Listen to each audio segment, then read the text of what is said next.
오늘 말씀 우리가 잘 알고 있는 변화산 사건이에요. 예수님께서 높은 산 위에 올라가셨을 때 예수님의 옷이 광채가 나고 매우 희어졌다라고 표현되고 있는 그 사건입니다.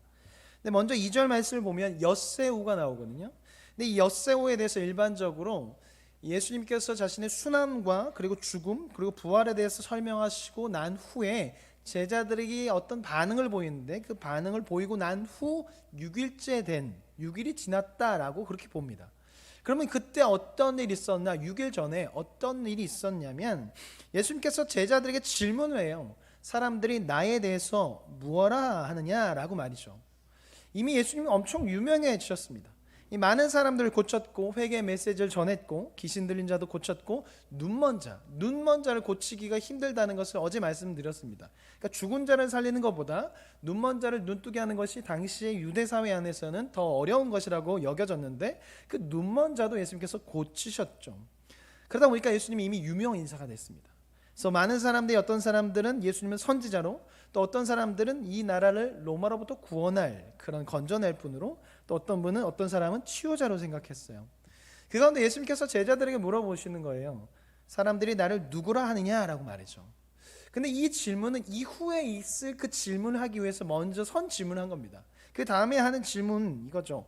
그렇다면 너희는 나를 누구라 하느냐? 이 질문을 하기 위해서 먼저 선 질문하고 이제 한 번 더 질문하시는 것이죠. 그리고 이 질문에 너무나 유명한 대답을 베드로가 합니다. 주님은 그리스도이십니다라는 고백을 하죠. 그리고 예수님께서 그 대답을 들으시고 난 후에 이제 그 제자들에게 자신의 순환과 죽음에 대해서 부활에 대해서 설명을 하세요. 근데 그때 베드로가 붙잡고 이야기를 하죠. 말려요. 절대로 그래서는 안 됩니다. 그런 일이 절대로 당신께 미치지 않도록 우리가 할 것입니다 라고 이야기합니다.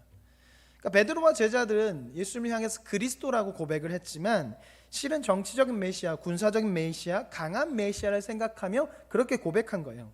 그래서 이제 예수님께서 강한 왕으로 오셔서 이제 기름 부음을 받고 이 나라의 왕으로서 되고 그래서 로마를 무너뜨리고 이제 이스라엘 옛날 그 다윗 솔로몬 때 그 부강한 왕국을 만들 거라고 생각하고 있는데 갑자기 예수님께서 종교 지도자들에게 괴롭힘을 당하고 죽임을 당한다고 하니까 제자들에 있어서는 절대로 그런 일이 있어서도 안 되고 그런 일이 생기지 않도록 우리가 막을 것입니다 라고 이야기하는 거죠. 근데 제자들은 아마 이렇게 생각한 것 같아요. 예수님께서 이제 왕이 될 텐데 근데 왕이 되면 그러니까 적대 세력에 의해서 암살을 당할 그런 위험에 빠질 수 있잖아요. 그것을 걱정해서 예수님께서 제자들에게 이런 얘기를 하셨나라는 생각을 아마 제자들이 하지 않았을까. 그래서 걱정하지 마십시오. 우리가 지키겠습니다. 그런 일 절대로 벌어지지 않을 테니까 걱정하지 마십시오. 우리가 옆에서 예수님을 보호할 것입니다 라고 이렇게 하면서 얘기하는 거죠. 그리고 그 길은 절대로 생겨서는 안 됩니다라고 막는 겁니다. 근데 이 베드로가 이렇게 막아서는 것 그리고 제자들이 절대로 그런 일이 있어서는 안 됩니다라고 말하는 것은 실은 예수님의 사역을 방해하는 거예요. 예수님은 강한 메시아로 오신 것이 아니라 약한 메시아로 오셨어요. 죽임을 당하는 메시아로 오셨어요. 십자가에 달리는 메시아로 오신 것이죠. 그리고 십자가에 달리심으로 해서 이제 모든 이의 죄를 사하시고 모든 이의 메시아가 되는 겁니다. 근데 베드로와 제자들의 행동은 그런 십자가의 길을 막은 것이죠. 그래서 예수님께서 제자들 향해서 말해요. 베드로를 향해서 사단아 내 뒤로 썩 물러가라. 너희는 하나님의 일을 생각하지 않고 사람의 일만 생각하는구나 라고 말씀하시는 거죠. 그리고 8장 34절에 다시 한번 십자가에 대해서 말씀하시고 자기 십자가를 질 것에 대해서 말씀하십니다. 그리고 그로부터 엿새 후가 바로 오늘 말씀 2절에 나오는 엿새 후인 것입니다. 그럼 엿새 동안 이런 이야기를 들었으면 엿새 후 동안 고민도 해야 되고 정신 좀 차려야 하거든요. 예수님께서 이런 말씀하셨는데 이게 무슨 뜻일까? 고민 좀 하고 좀 대비 좀 하고 정신을 차려야 되는데 아직까지도 예수님께서 어떤 말씀, 이 말씀을 왜 하셨는지 이해를 하지 못하고 있어요. 그리고 그 상태로 이렇게 올라가는 거예요. 그 상태로 예수님과 함께 베드로, 야고보, 요한이 이 세 명이 높은 산으로 올라가는 거죠. 그리고 이 세 명 앞에서 예수님께서 변화가 되세요. 다른 형상으로. 그러니까 인간 예수님이 아니라 진짜 예수님의 모습, 성자 하나님의 그 모습으로 변화가 된 것이죠. 우리를 구원하시는 그 예수님, 말씀이신 그 예수님. 그러니까 우리가 영원한 천국에 들어가서 만나고 보게 될 그 예수님의 모습으로 바뀐 거예요. 그래서 그 모습에 대해서 설명하는데 3절에 보면 그 옷이 광채가 나며 세상에서 빨래하는 자가 그렇게 희귀할 수 없을 만큼 엄청 하얗게 되었다고 말해요. 아마도 예수님의 모습을 보고 이게 너무나 영광스럽고 너무나 빛나고 너무나 하얗고 도저히 이 땅에 있는 것으로는 표현할 수 없는 그런 모습인 거죠. 그러다 보니까 표현을 어떻게 할까 고민하다가 한 게 이제 빨래를 해서 막 희게 이게 되었다라고 표현하는 거죠. 도저히 표현할 수 있는 방법이 없어서 이렇게 표현한 것이라고 볼 수 있습니다. 한 달 전에 눈이 이렇게 되게 작게 밤새 이렇게 잔잔하게 내렸잖아요. 그 다음 날 도로와 산을 보니까 흰 알갱이가, 이게 흰 눈이 정말 작은 가지 하나까지 다 쌓여 있더라고. 그러니까 온 산이 다 하얗고 나무도 다, 가로수도 하얀 거 다 보셨을 거예요. 그때 차를 타고 이제 목사님 댁을 가는데 진짜 외국에 온 기분이었습니다. 이게 산이 온통 하얗고 이 가로수도 다 하얘니까 와, 너무 멋있는 거예요. 근데 그날 이제 신방이 있었어요. 그래서 목사님하고 사모님하고 저랑 이제 차를 스타렉스를 타고 길을 가는데 계속 이제 셋이서 차에서 우와 너무 멋있다, 너무 멋있다. 그리고 고속도로를 달리면서도 너무 멋있다고 계속 우와 하는 것이죠. 꼭 외국에 온 것 같아서. 그래서 막 사진도 찍으시고 또 동영상도 찍으시고 또 친구분한테 전화해서 너무 멋있다라고 얘기도 하시고 그렇게 했습니다. 그래서 가는 길 오는 길 계속 뭐만 말했냐면 우와. 왜? 우와밖에 할 게 없어요. 너무 멋있으니까. 지금 현장에 있는 제자들이 그런 상황인 거예요. 우와밖에 할 수 없어요. 왜냐하면 너무나 영광스럽고 여태까지 보지 못한 그런 모습을 보았기 때문에. 그 말 말고는 딱히 표현할 방법이 없었습니다. 근데 이런 모습이 구약에서도 등장하는데요. 죄송합니다. 출애굽기 24장 25장에 보면 하나님께서 시내산을 현현하세요. 그때 이스라엘 백성 앞에 나타나시고 모세 앞에 나타나시는데 오늘 말씀과 일치하는 부분이 많이 있어요. 출애굽기 24장 1절에 보면 모세가 혼자 올라가지 않고 아론과 나답과 아비우 이 세 명이랑 같이 올라가요. 예수님이 세 명의 제자와 같이 올라간 것처럼 모세도 세 명의 사람과 같이 올라갑니다. 그리고 24장 15절에 보면 6일 후에 하나님께서 모세를 부르시고요. 24장 10절에 보면 이스라엘의 하나님을 보니 그 하나님의 발 아래가 청옥을 편 것처럼 맑았더라 라고 말합니다. 그러니까 오늘 표현된 장면과 구약에 나오는 하나님의 현현 사건과 거의 일치해요. 비슷해요. 이것은 무엇을 말하냐면 이 예수님이 그 구약 시대에 나타났던, 신약 시대 시내산에 나타났던 그 하나님과 똑같은 분이라는 거죠.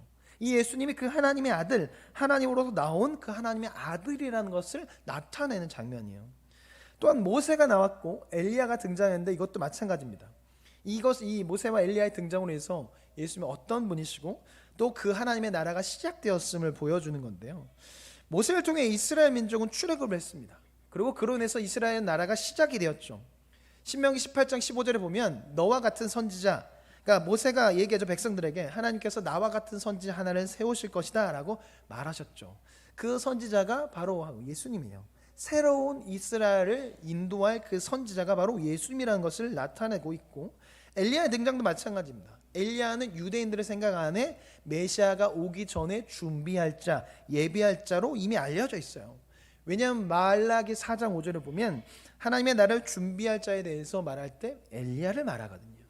그런데 그런 엘리야와 예수님이 함께하고 있다는 것은 예수님이 이제 그 나라를 이루실 분이라는 것을 나타내는 것이죠. 그렇다면 왜 예수님께서는 이것을 제자들에게 보여주셨을까? 제자들에게 이전에 하나님의 나라에 대해서 말하고 또 죽을 것에 대해서, 부활할 것에 대해서, 순환당할 것에 이야기를 하셨는데 이 제자들이 알아먹지 못해요. 들려주고 또 말해주고 알려주어도 깨닫지 못하니까 이제 보여주시는 거죠. 이것을 보여줌을 통해서 그동안 말했던 것이 무엇인지, 그리고 앞으로 가게 될 그 하나님의 나라가 어떤 것인지 미리 보여주고 그 이후에 이제 순환과 그런 것들을 당할 것에 미리 대비하게 하기 위해서 미리 보여주신 거예요. 그런데 문제는 베드로와 제자들이 여전히 깨닫지 못해요. 5절 말씀을 보면 예수님께서 이렇게 말씀하세요. 라삐여, 우리가 여기 있는 것이 좋사오니 우리가 초막셋을 짓겠습니다 라고 말합니다. 라삐라고 말해요. 근데 라삐라는 말이 히브리어로 선생이여 라는 말도 있지만 이것이 큰 위대한이라는 뜻이 있어서 높은 지혜에 있는 사람을 부를 때 이렇게 라삐라고 불렀대요. 그래서 고위 관리에 있는 사람을 부를 때 라삐라고 불렀다고 하죠. 그런데 예수님을 향해서 라삐라고 말했다는 것은 정치적인 메시아로서 예수님을 생각하고 지금 부른 거죠. 베드로는 여전히 이전과 같은 행동을 하고 있어요. 여전히 예수님을 정치적인 메시아로, 자신을 높여줄 메시아로, 강한 메시아로 생각하고 있어요. 그래서 이제 예수님이 우리의 왕이 되시니까 말하는 거예요. 예수님 이제 이곳으로부터 시작하시죠. 초막셋을 건설할 테니까 이제 이곳이 왕궁이 되고 이곳으로부터 이제 이스라엘 나라가 새롭게 시작되면 좋겠습니다. 우리가 먼저 건축할 테니까 그곳부터 시작해서 이제 차차 늘려가고 이제 이 산이 새로운 예루살렘이 되고 이 산이 새로운 그 하나님의 나라의 시작점이 되어서 이스라엘 되어서 이제 로마도 무너뜨리고 이제 모든 것을 하는 그 시작점이 되시죠 라고 이야기를 하는 거예요. 베드로가 초막셋을 짓자고 말하는 것은. 엿새 전에 베드로에게 예수님께서 십자가의 길을 막고 있다고 하면 십자가의 길을 막고 있어서 사탄아 물러가라라고 말씀하셨거든요.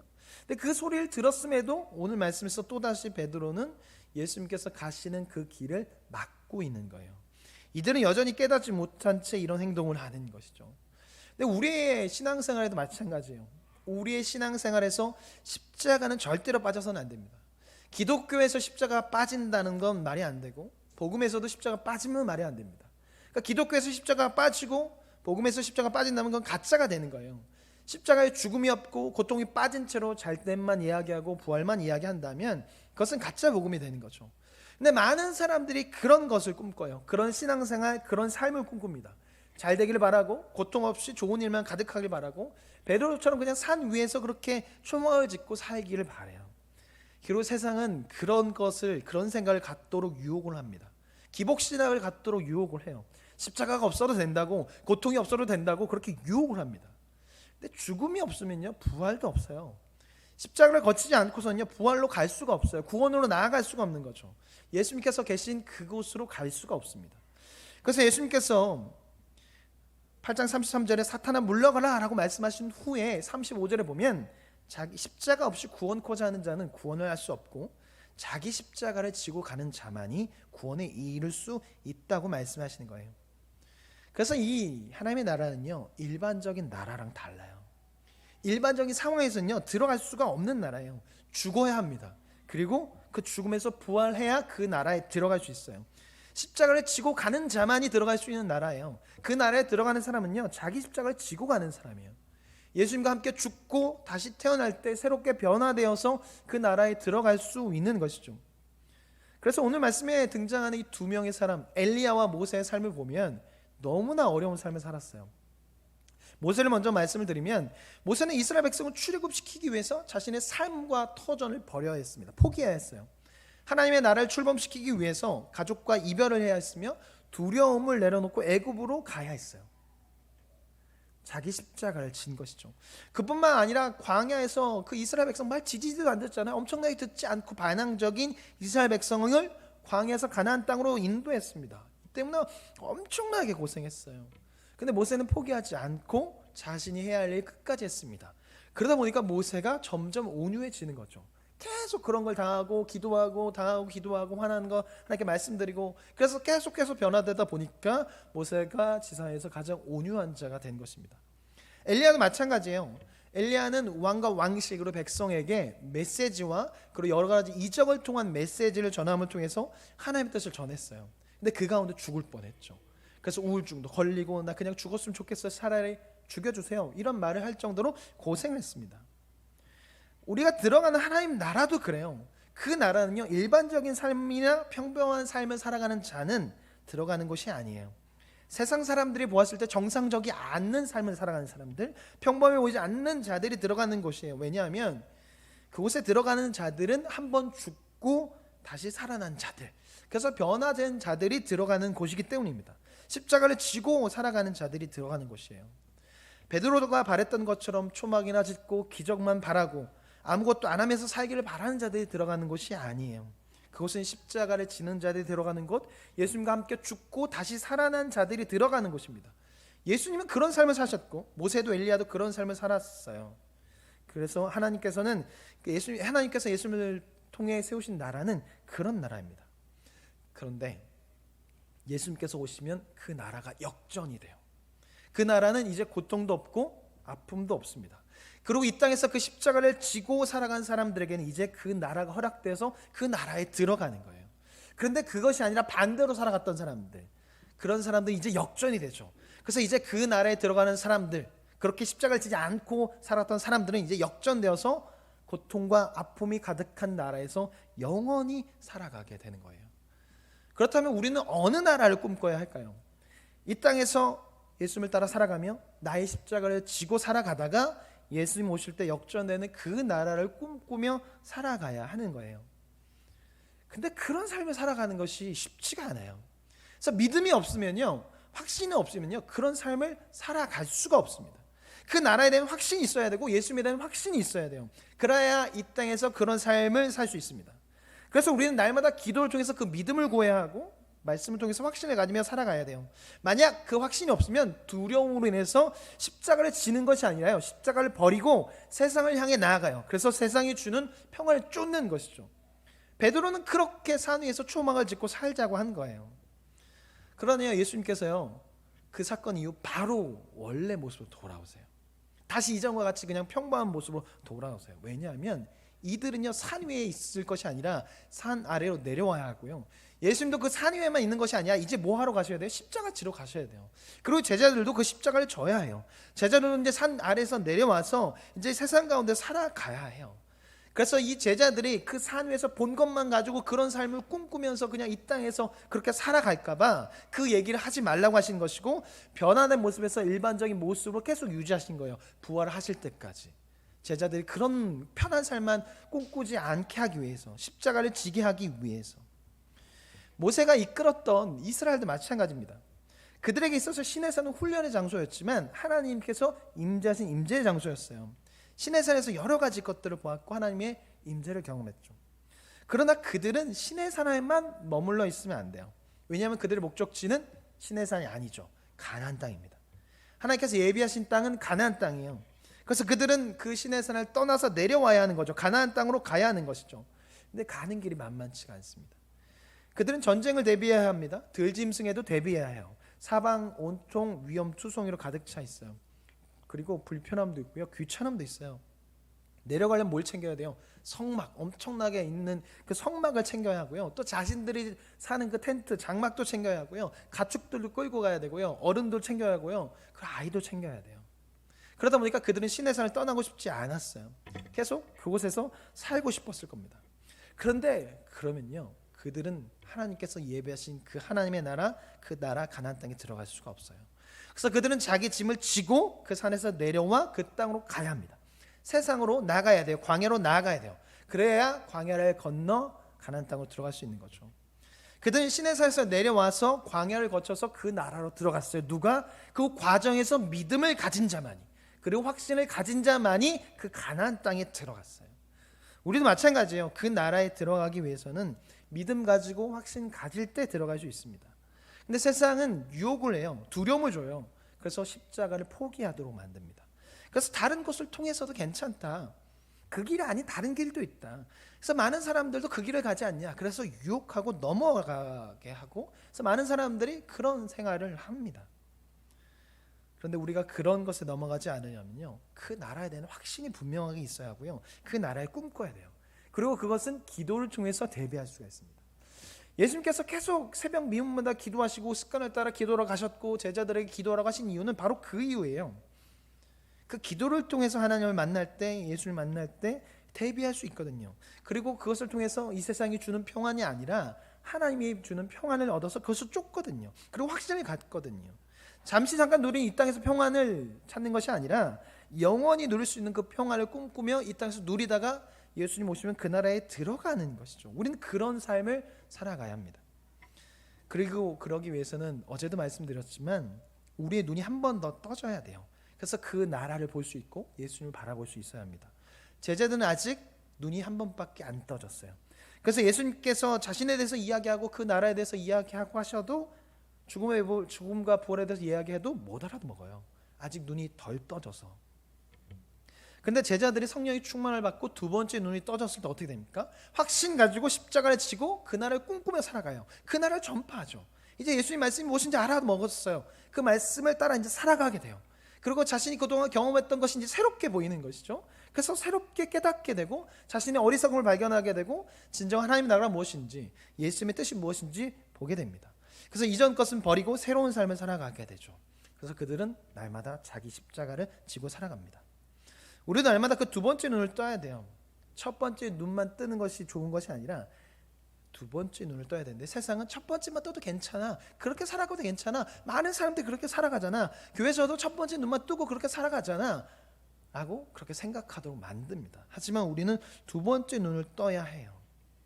첫 번째 눈만 떠서는요, 예수님께서 말씀하신 그 나라를 볼 수 없고요. 그 나라에 제대로 들어갈 수가 없습니다. 예수님을 제대로 보지 못하니까. 그렇게 우리는 두 번째 눈을 떠서 진정한 하나님의 나라를 봐야 하고 진정한 예수님을 봐야 합니다. 그래서 그 예수님을 따라 살아가야 돼요. 이 사순절의 기간을 보내고 있는데 우리 두 번째 눈을 떠서 예수님을 올바르게 봐야 하고 그 예수님을 따라 살아가야 하고 그 예수님께서 말씀하신 그 나라를 꿈꾸며 살아가야 합니다. 그것이 할 수 있는 것은 기도입니다. 기도를 통해서 믿음을 구하고 확신이 있을 때 우리는 이런 삶을 살아갈 수 있어요. 그런데 기도하지 않아요. 그러다 보니까 믿음이 없어요. 믿음이 없으니까 확신도 없어요. 그러니까 사람들이 그 길을 가지 않아요. 그냥 모른 척하면서 그냥 나오는 거죠. 그게 아니라 우리는 두려움을 가지고 주님 앞에 나와서 기도하고 그것이 변화에 이제 기도가 되게 하고 한숨이 변화에 찬양이 되게 하고 믿음과 확신 가지고 살아가야 합니다. 그것은 기도로 가능합니다. 오늘 찬양하고 기도할 때 그 믿음 달라고 확신 달라고 할 수 있는 우리가 되었으면 좋겠습니다.